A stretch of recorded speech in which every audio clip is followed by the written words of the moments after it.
ಇನ್ನು ಡಿ.ಕೆ. ಶಿವಕುಮಾರ್ ಅವರು ಸದನದಲ್ಲಿ ಹೇಳಿರುವಂಥ ವಿಚಾರ ಇತ್ತಲ್ಲ, RSSನ ಪ್ರಾರ್ಥನೆ ಗೀತೆಯನ್ನ, ಅದರ ಆರಂಭದ ನುಡಿಗಳನ್ನು. ಅದಕ್ಕೆ ಈಗ ಮಾನ್ಯ AIC ಅಧ್ಯಕ್ಷರಾಗಿರುವಂಥ ಮಲ್ಲಿಕಾರ್ಜುನ್ ಖರ್ಗೆ ಅವರು ಕೂಡ ಹೇಳಿದ್ದಾರೆ. ಮೊದಲ ರಿಯಾಕ್ಷನ್ ಇದು. ಅವರೇನು ದೊಡ್ಡ ತಪ್ಪೇನು ಹೇಳಿರಲಿಲ್ಲ, ಮಾತೃಭೂಮಿಗೆ ನಮಿಸುವಂಥ ಪ್ರಾರ್ಥನೆಯನ್ನು ಹೇಳಿದ್ರು.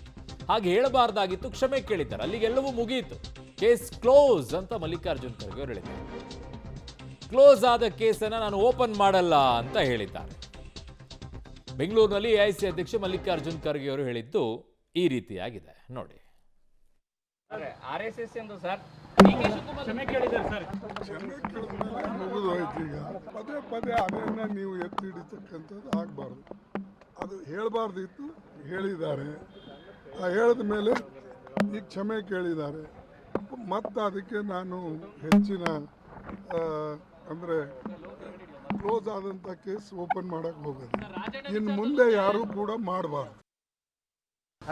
RSS ಎಂದು ಸರ್ ಕ್ಷಮೆ ಕೇಳಿದ್ದಾರೆ ಸರ್. ಕ್ಷಮೆ ಕೇಳಿದ್ಮೇಲೆ ಮುಗಿದೋಯ್ತು. ಈಗ ಪದೇ ಪದೇ ಅದನ್ನ ನೀವು ಎತ್ತಿ ಹಿಡಿತಕ್ಕಂಥದ್ದು ಆಗಬಾರ್ದು. ಅದು ಹೇಳಬಾರ್ದಿತ್ತು, ಹೇಳಿದ್ದಾರೆ. ಹೇಳಿದ ಮೇಲೆ ಈಗ ಕ್ಷಮೆ ಕೇಳಿದ್ದಾರೆ. ಮತ್ತು ಅದಕ್ಕೆ ನಾನು ಹೆಚ್ಚಿನ ಇದೇ ಮಾತುಗಳನ್ನ ವಿಧಾನಸೌಧದಲ್ಲಿ ಪಾಕಿಸ್ತಾನಕ್ಕೆ ಜೈಕಾರ ಹಾಕಿರೋ ವಿಚಾರದಲ್ಲಿ ಯಾಕೆ ಹೇಳಲಿಲ್ಲ? ಯಾರು ಮಾತಾಡಲಿಲ್ಲ?